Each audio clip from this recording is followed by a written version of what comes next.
Greetings, church. Welcome to another live stream devotional from Myerstown Baptist Church. I hope that you've been enjoying our studies from the book of Esther. This Sunday, we're going to look at Esther chapter 7. Now, in this devotional, I'm going to give you a brief overview, and I'm going to sum up the chapter in about 3 or 4 minutes. But we're going to go in much more detail this Sunday. So I want to encourage you to please join us this Sunday in our worship service as we look at Esther chapter 7. I'd like to read the first 6 verses of Esther chapter 7. So the king and Haman came to banquet with Esther the queen. And the king said again unto Esther on the second day at the banquet of wine, What is thy petition, Queen Esther? And it shall be granted thee. And what is thy request? And it shall be performed, even to the half of the kingdom. Then Esther the queen answered and said, If I have found favor in thy sight, O king, and if it please the king, let my life be given me at my petition, and my people at my request. For we are sold, I and my people, to be destroyed, and to be slain, and to perish.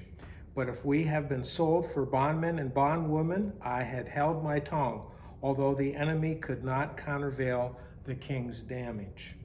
Then the king Ahasuerus answered and said unto Esther the queen, Who is he, and where is he, that doth presume such in his heart to do so?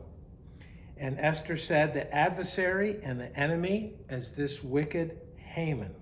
Then Haman was afraid before the king and the queen. The book of Esther is a book of action. And I think you've seen that in our studies up to this point. If you like adventure movies, you're obviously going to like the book of Esther. One of the greatest mysteries in the Christian life, at least in my life, and I'm sure in yours, is the silence of God. Sometimes that can be very, very uncomfortable, and many believers find it mystifying and maybe even troubling. The silence of God is deafening in Esther. We find the silence of God all over the book of Esther. When King Ahasuerus promoted Haman to be, God was silent. When we see Haman planning and plotting to kill the Jews, God was silent. When the king approved that plan to kill the Jews, God was silent. When Mordecai tried to get Queen Esther to intervene on behalf of her people, God was silent. During times of silence, the ears of faith are fine-tuned. Also, in the midst of God's silence, there's a deep stirring of God's sovereignty here in the book of Esther. Almost on every verse, we see God's sovereignty in the book of Esther. Here in chapter 7, Esther finally shares her request with the king. This is the third time that King Ahasuerus asked Esther what her request was, and finally she shares her heart with the king. In verse 5, we see the king's response to her request. In verse 5, here's what the king responds, and here's how he responds. Then the king Ahasuerus answered and said unto Esther the queen, Who is he, and where is he that doth presume in his heart to do so? So we find a twofold response here by the king. Where is he? He wants to know who this man is. He wants Queen Esther to identify who this person is. And then also, where is he? Where can I find this person?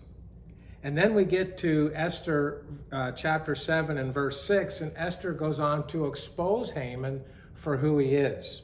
Take a look there at verse 6. Esther says, The adversary and the enemy is this wicked Haman. She gets right to the point, and she identifies who Haman is. And she doesn't have to tell the king where he is. Haman is sitting right there at the banquet with the king and the queen.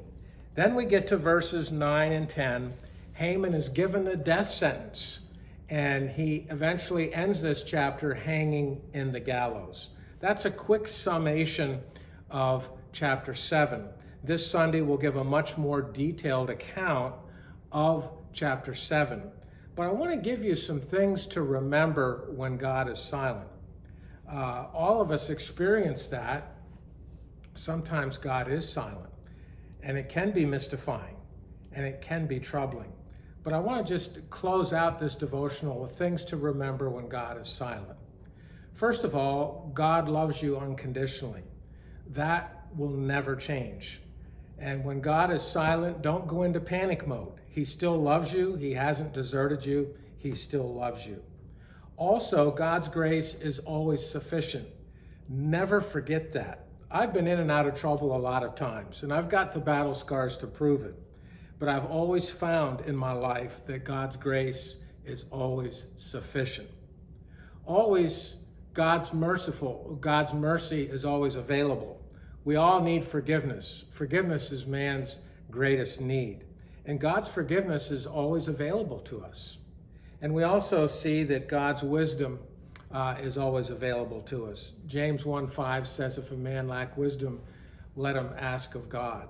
God's wisdom is infinite, and we can draw from God's wisdom.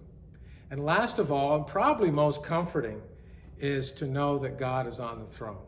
He's still in control. He knows what's going on. So when God is silent, I want to assure you that he can be trusted, and we need to remember these things.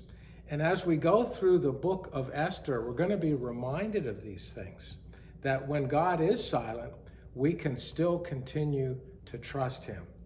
So I want to encourage you to join us this Sunday as we go through Esther chapter 7 in much, much more detail, and we can learn some very practical lessons, life lessons that we can apply to our life. God bless you and have a blessed day.